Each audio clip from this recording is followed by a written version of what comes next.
Good morning. Welcome to Iron Sharpens Iron. My name is Jeremy Nettles. I'm the evangelist for the River Ridge Church of Christ that meets in Newburgh, Indiana at 5600 Van Road. We would love to have you join us for our Sunday morning worship at 9 every week. You could also get there an hour early and then be with us for our Bible classes too. Those are classes for all ages. We have an afternoon worship period at 4 each Sunday, as well as the other half of our Bible classes on Wednesday evenings at 6:30.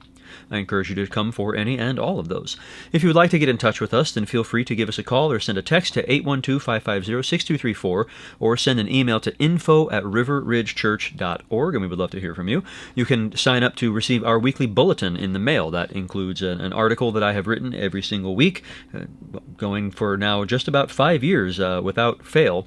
And those articles, of course, can also be found on the website. Just go to riverridgechurch.org and you can find them there. I encourage you to also check out our radio show every Sunday afternoon at 2 on 98.5 FM, as well as on 1400 AM, which gets a little farther out from Evansville. And our YouTube channel, which hosts all of these TV programs once they have aired on Fox, is youtube.com/River Ridge Church of Christ. You can also there find our live-streamed worship periods, as well as the adult Bible classes, if you would like to join us virtually, because you can't be with us in person, or it's just something that you would like to check out not during the scheduled times. Of course, those are all backlogged too. If you're new to the show, I'll try to get you up to speed. Each week I prepare what is effectively a sermon, either on a one-off topic that I think is spiritually important, which is to say important, or else I add an installment to one of several ongoing series, the greatest of which has been for the past 4 years now, an overview of the Bible, mostly approaching it book by book. We're getting close to finishing that series, all of which can be found on our YouTube channel, by the way. We wrapped up looking at the New Testament earlier this year, so we just have the last 3 Old Testament books remaining. And I don't mean the last 3 that appear in your Bible, but rather the last 3 that were written, as far as we can tell, that is. In a way, it's really the last 2 that were written, because a pair of the 3 are really one book, 1st and 2nd Chronicles. Now, we already looked at these books as one block some time ago. That was actually over a year ago that we did that, and it's a really long book, so it is worthwhile to split them up and just consider each half of it on its own. To begin with, let's talk about the name. I have in my Bible 1st Chronicles. The English word Chronicles is taken from a Greek word for time, chronos, plus a Latin suffix that seems to have been supplied only after the word filtered through French. The idea is pretty simple, listing the things that happened over the course of time. Isn't that what 1st and 2nd Kings did, though? Partly, yes, but they constantly refer to another book. And for example, if we flip back to 1 Kings chapter 16, we can see this being referred to in verse 20. Now the rest of the acts of Zimri, and the conspiracy that he made, are they not written in the book of the Chronicles of the kings of Israel? Well, no, actually they're not, at least not if the book of the Chronicles of the kings of Israel is 1st and 2nd Chronicles. Zimri isn't even mentioned in it. So rather, 1st and 2nd Kings refer to the book of the Chronicles of the Kings of Israel and a similar one for the kings of Judah. Those seem to be sort of the royal annals that, presumably are kept in the royal city in each case. 1st and 2nd Chronicles is not that book, but the name is the same, at least in Hebrew, but it's more about a description than a title. In fact, while the Hebrew title of Chronicles is Divrei Hayamim, the words of the days, the Septuagint, that is the Greek translation of the Old Testament produced around the 3rd century BC, instead called it Paralepomenat, stuff that was left out. Or maybe a better translation would be supplements. This is because so much of 1st and 2nd Chronicles is a direct repeat of earlier work. Some of it's from Genesis, a greater portion is from 1st and 2nd Samuel, and then the greatest is, of course, from 1st and 2nd Kings. But it also has some very interesting tidbits that aren't supplied in those earlier works. So you could say it it supplements them. The period covered actually extends all the way from creation to the year 539 BC. Actually, it even goes well beyond that. We just can't assign any dates to it. There are events in 539 that are the very end of the book of 2nd Chronicles, but at the very beginning of 1st Chronicles, you've got some genealogies that go many generations past those events in 539. So one way or another, this book spans a very, very long period, but it's mostly synchronous with 2nd Samuel and then 1st and 2nd Kings. The early bits are just genealogies, of which there are many in these books, but we'll come back to that. The overall trend is that 1st Chronicles traces the Israelites' nation's rise, and 2nd Chronicles traces its decline and fall, both with respect to their relationship with God and in geopolitical terms as well. But it also highlights throughout that God takes bad things and directs them toward good ends. And the book provides encouragement for its audience to keep on returning to God, who will renew his covenant with Israel and continue keeping his promises. We don't know who wrote this book. A very old tradition ascribes it to Ezra, and there are certainly some stylistic similarities, but some of the genealogies do appear to extend well beyond Ezra's lifetime, so yeah. Those genealogies are one of the main features of the book, as I mentioned a moment ago. The other features of this book are basically stuff about the temple, and that's kind of it. I mean, there's a lot more in it than just that, but the unique bits are mostly about one or the other, the genealogies or the temple. And actually, I would argue that both the genealogies and the temple stuff are all aimed at the same goal, which we'll get to in the course of the program. But to start, we have to consider the genealogies. Let's pick up in chapter 1, verse 1. Adam, Seth, Enosh, Kenan, Mahalalel, Jared, Enoch, Methuselah, Lamech, Noah, Shem, Ham, and Japheth, the sons of Japheth, Gomer, Magog, Madai, Yavan, Tubal, Meshech, and Tirash, the sons of Gomer, Ashkenaz, Riphath, and Togarmah, the sons of Javan, Elisha, Tarshish, Kittim, and Rodanim. This goes on for a while, like 9 chapters. You might be tempted to just flip to chapter 10 and be done with it, but hang on, even this stuff is here for a reason. If we were to read and ponder all of these genealogies, we would find that, well, chapter 1 covers the genealogies of Abraham and Isaac. Chapters 2 and 3 cover Jacob and David, even through the end of the line of kings, and in fact, 12 generations beyond the last king. Chapters 4 through 8 back up and cover the entire nation of Israel by tribe. Mostly. At first glance, there appears to be no rhyme or reason to the ordering of the tribes as they are enumerated. You might have expected it to correspond to the order in which the tribe's progenitors were born. No, not even close. Since the 12 sons of Jacob were born to 4 different women, you might expect them to go from the first wife to the second wife to the third wife and the fourth wife. But again, no. You might expect them to be sort of geographical, and there we're closer. There are trends with the geography of the tribes, but that doesn't entirely explain it. And by the way, for some reason, Dan and Zebulun are just left out. They don't come up. In any case, this whole section of genealogies wraps up with the lineage of King Saul, for some reason. Chapter 9 is another genealogy covering some of the Jewish exiles who later returned from captivity starting in 539, when Cyrus conquered the Babylonian Empire and freed captives. It's mostly focused on Levites, the priestly tribe. Then it's time for another gear shift, and the end of chapter 9 gives another condensed version of King Saul's genealogy, because apparently the one in chapter 8 wasn't enough. But that does begin a new section of the book. It's the transition of power from King Saul to King David.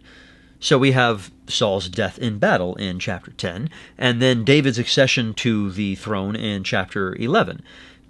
It skips over the long civil war between these two things that took place, and instead just gives us chapter 11, verse 1, Then all Israel gathered together to David at Hebron and said, Behold, we are your bone and flesh. In times past, even when Saul was king, it was you who led out and brought in Israel. And the Lord your God said to you, You shall be shepherd of my people Israel, and you shall be prince over my people Israel. So all the elders of Israel came to the king at Hebron, and David made a covenant with them at Hebron before the Lord. And they anointed David king over Israel, according to the word of the Lord by Samuel. This is one of those passages that is almost an exact repeat of what showed up back in 2 Samuel. In any case, the focus soon shifts to a catalog, which is a common feature of this book, and of Ezra for that matter. A catalog of David's military commanders, a whole bunch of names that I will not bore you with right now. After that, chapters 12 through 29 of 1 Chronicles, this is the whole rest of the book, focuses on one thing: preparation for building the temple in Jerusalem. I guess it talks some about the reign of King David, too. Much of this material corresponds to 2 Samuel. A lot of it repeats 2 Samuel, like the section we just read, in almost the same words. Of the new material, practically all of it has to do with the temple preparation, though. In fact, this extends to the book as a whole. For example, the centerpiece of the genealogies of the 12 tribes is the tribe of Levi. Of course, the tribe of the priesthood. Well, that seems pretty relevant to the worship that took place at the temple, doesn't it? Another example of this can be seen in chapter 15, right at the beginning. Let's pick up in verse 1. David built houses for himself in the city of David, and he prepared a place for the ark of God, and pitched a tent for it. Then David said that no one but the Levites may carry the ark of God, for the Lord had chosen them to carry the ark of the Lord, and to minister to him forever. And David assembled all Israel at Jerusalem to bring up the ark of the Lord to its place, which he had prepared for it. Now, the place that he has prepared is not the temple. This is a temporary dwelling. It's a tent. Obviously, it highlights the preparation that is being done for a more permanent dwelling place for the ark in Jerusalem. It also highlights the role of the Levites once more. Another of these, chapters 21 and 22, are about David's reckless census. A census is not usually the sort of thing that we would describe as reckless, but the problem here is that David's decision to do this reflects a lack of trust in God and an increase in his trust in his own strength. Well, God sees this and he gets angry with David and he sends a plague as a punishment. David recognizes it, he repents, and he offers a sacrifice. Let's pick up in chapter 21, verse 28. At that time, when David saw that the Lord had answered him at the threshing floor of Ornan the Jebusite, he sacrificed there. For the tabernacle of the Lord which Moses had made in the wilderness and the altar of burnt offering were at that time in the high place at Gibeon, but David could not go before it to inquire of God, for he was afraid of the sword of the angel of the Lord. Then David said, Here shall be the house of the Lord God, and here the altar of burnt offering for Israel. David commanded to gather together the resident aliens who were in the land of Israel, and he set stone cutters to prepare dressed stones for building the house of God. David also provided great quantities of iron for nails for the doors of the gates and for clamps, as well as bronze in quantities beyond weighing, and cedar timbers without number, for the Sidonians and Tyrians brought great quantities of cedar to David. For David said, Solomon my son is young and inexperienced, and the house that is to be built for the Lord must be exceedingly magnificent, of fame and glory throughout all lands. I will therefore make preparation for it. So David provided materials in great quantity before his death. We started on an ill-advised census, and somehow by the end of it we're talking about the temple again, aren't we? Another of these can be seen in the verses that immediately follow, verse 6. Then he called for Solomon his son, and charged him to build a house for the Lord, the God of Israel. David said to Solomon, My son, I had it in my heart to build a house to the name of the Lord my God. But the word of the Lord came to me, saying, You have shed much blood, and have waged great wars. You shall not build a house to my name, because you have shed so much blood before me on the earth. Behold, a son shall be born to you, who shall be a man of rest. I will give him rest from all his surrounding enemies. For his name shall be Solomon, and I will give peace and quiet to Israel in his days. He shall build a house for my name. He shall be my son, and I will be his father, and I will establish his royal throne in Israel forever. Pause for a moment here. If you're thinking that an awful lot of this sounds like it might be about Jesus, you're not wrong. Let's continue. Verse 11. Now, my son, the Lord be with you, so that you may succeed in building the house of the Lord your God, as he has spoken concerning you." David is pretty fixated on this, isn't he? What follows is a long list of provisions that David makes before his death so that the construction of the temple can be accelerated when Solomon takes the throne. Pick up in verse 17. David also commanded all the leaders of Israel to help Solomon his son, saying, "Is not the Lord your God with you? And has he not given you peace on every side? For he has delivered the inhabitants of the land into my hand, and the land is subdued before the Lord and his people. Now set your mind and heart to seek the Lord your God. Arise and build the sanctuary of the Lord God, so that the ark of the covenant of the Lord and the holy vessels of God may be brought into a house built for the name of the Lord." So it's not just that he's stockpiling resources or laying this charge on his son, but all of the people around his son. He's saying, now don't you forget, I expect your full cooperation. You help that boy get the job done. There's more. Continuing on into chapter 23. When David was old and full of days, he made Solomon his son king over Israel. David assembled all the leaders of Israel and the priests and the Levites. The Levites 30 years old and upward were numbered, and the total was 38,000 men. Here he continues to enumerate the Levites and to organize them. It seems like an endless list by the clans and the duties that they are assigned. After which, in chapter 27, we get a brief respite, and the chronicler talks about the military and political organization, which does kind of mirror the priestly organization. But in any case, jump to chapter 28, and let's read the first couple verses. David assembled at Jerusalem all the officials of Israel, the officials of the tribes, the officers of the divisions that served the king, the commanders of thousands, the commanders of hundreds, the stewards of all the property and livestock of the king, and his sons, together with the palace officials, the mighty men, and all the seasoned warriors. Then King David rose to his feet and said, "Hear me, my brothers and my people. I had it in my heart to build a house of rest for the ark of the covenant of the Lord and for the footstool of our God, and I made preparations for building." He's at it again. And to Solomon, later in the chapter, let's pick up in verse 9. "And you, Solomon, my son, know the God of your father, and serve him with a whole heart and with a willing mind. For the Lord searches all hearts and understands every plan and thought. If you seek him, he will be found by you. But if you forsake him, he will cast you off forever. Be careful now, for the Lord has chosen you to build a house for the sanctuary. Be strong and do it." It's like David has a bit of a one-track mind here. But as I said, a pretty good thing to fixate on, isn't it? Onward. In chapter 29, there's more about the temple preparations and offerings that are given for it. David makes a prayer that also sort of functions as a farewell gesture to the nation because he's very old and he is handing the reins over to his son Solomon. And this leads up to the closing lines of that prayer, verses 18 and 19. "O Lord, the God of Abraham, Isaac, and Israel, our fathers, keep forever such purposes and thoughts in the hearts of your people, and direct their hearts towards you. Grant to Solomon, my son, a whole heart, that he may keep your commandments, your testimonies, and your statutes, performing all, and that he may build the palace for which I have made provision." Palace here does not mean a really nice house for the royal family. It means a really nice house for God. Finally, the end of the book, at the end of chapter 29, is, well, let's just pick up in verse 22. "And they made Solomon the son of David king the second time, and they anointed him as prince for the Lord, and Zadok as priest. Then Solomon sat on the throne of the Lord as king in place of David his father. And he prospered, and all Israel obeyed him. All the leaders and the mighty men, and also all the sons of King David, pledged their allegiance to King Solomon.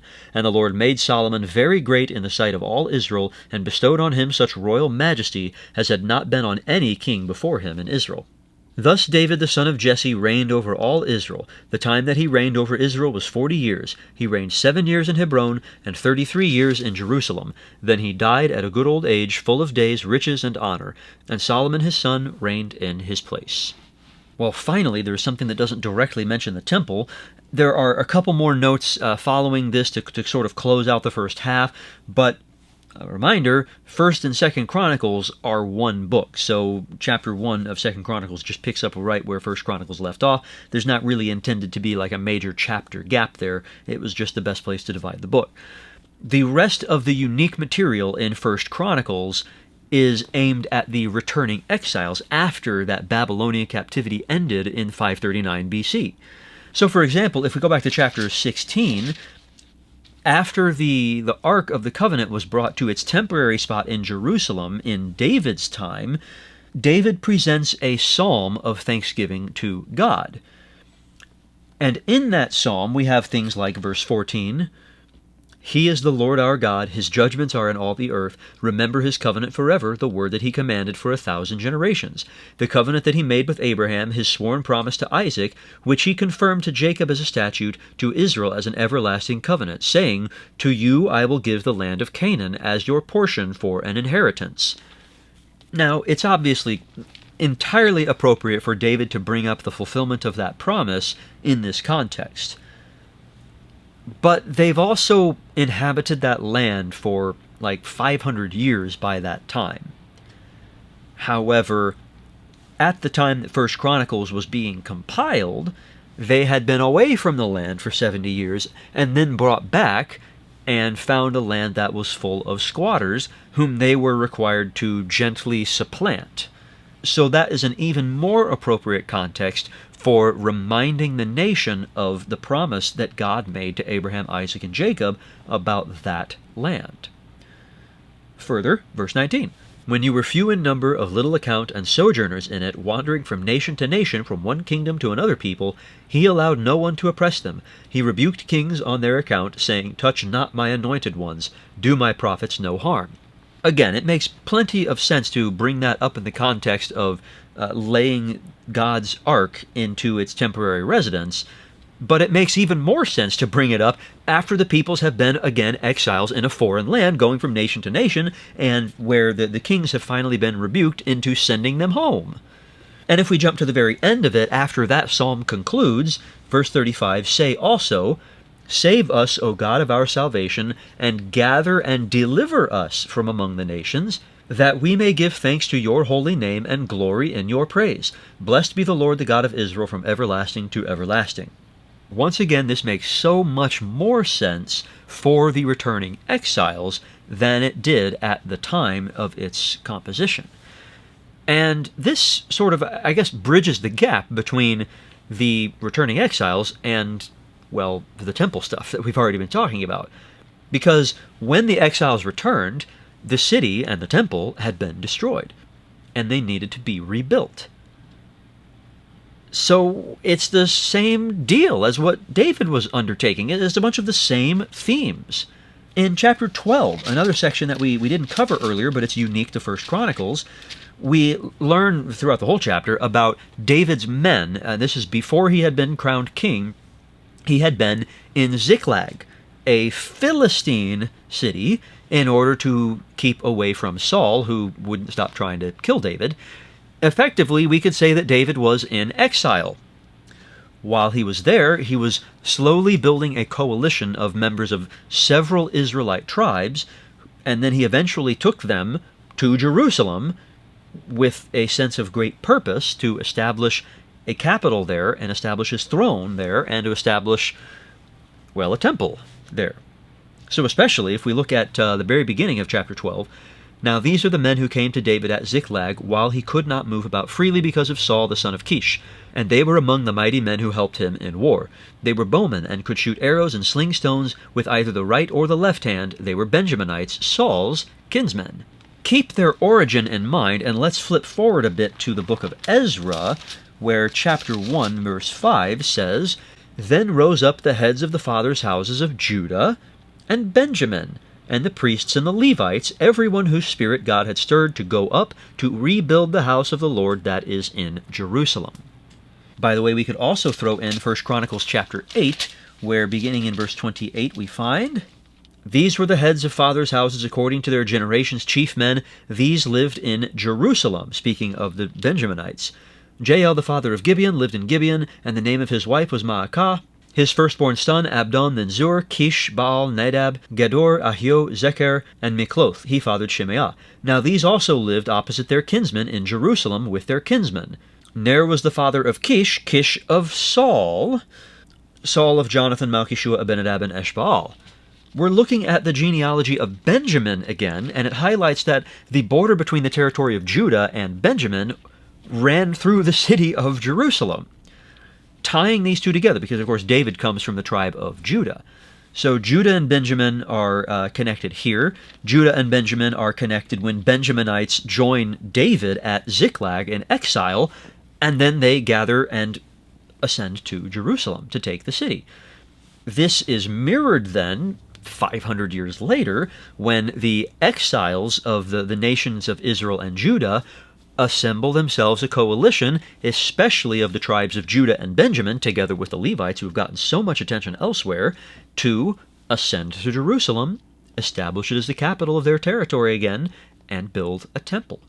And while we're at it, if we go back to the genealogies of the 12 tribes, we will find that they start with Judah and they end with Benjamin. And then Levi is the centerpiece, as we discussed earlier. All of this makes it pretty clear.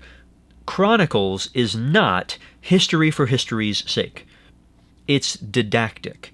The point is not just to know the history and what took place over the course of time. The point is to learn lessons and to take encouragement from these people of the past. It's as if the book is addressed to these returned exiles and telling them, you have the same commission as David. Follow his example. Usher in a new Davidic age. Reestablish this fallen kingdom, starting at Jerusalem, God's temple. That's the center of everything. And in New Testament terms, it applies pretty well today also. It's maybe harder to see because, well, that's not so focused on the physical location of Jerusalem, but rather the New Jerusalem, the spiritual, heavenly city, the earthly manifestation of which is clearly seen in the church. In 1 Chronicles, we get to see Israel's climb toward a high point. In 2 Chronicles, we will see the high point under Solomon when the temple is established and dedicated, followed by an increasingly miserable decline with occasional revivals. It's still all looking forward to better things, of course. It's still intended to encourage these repatriated Jews to keep at it. But it's also a lot more depressing than 1 Chronicles was. But for now, at least 1 Chronicles was rather uplifting. But how are we supposed to know whether we are, so to speak, on David's portion of the slope, working toward the summit, or, let's say, on Manasseh's portion of the slope, headed swiftly down the other side? Well, we don't know. That really only becomes apparent in hindsight. The question, though, is, does it really matter as far as your decisions and responsibilities are concerned? Would it change your duty at all if you knew that things would improve because of your help, or if you knew that they would decline in spite of your help? It might make it a little harder to fulfill your duties, but it doesn't actually change your duty at all. You have the same responsibility either way, to seek the Lord, to do His will, to love Him, to love your brother, to love your neighbor, to reject idols of the physical or the metaphysical sort, to work toward a more perfect obedience to God's instructions, to build His house. That's what we are striving to do at River Ridge, and we would love to have you working and building alongside us. Please get in touch with us. You can reach us by phone at 812-550-6234 or send an email to info@riverridgechurch.org. You can also find us at 5600 Van Road in Newburgh for Sunday morning worship at 10. I hope to see you there. Thanks for joining me today on Iron Sharpens Iron.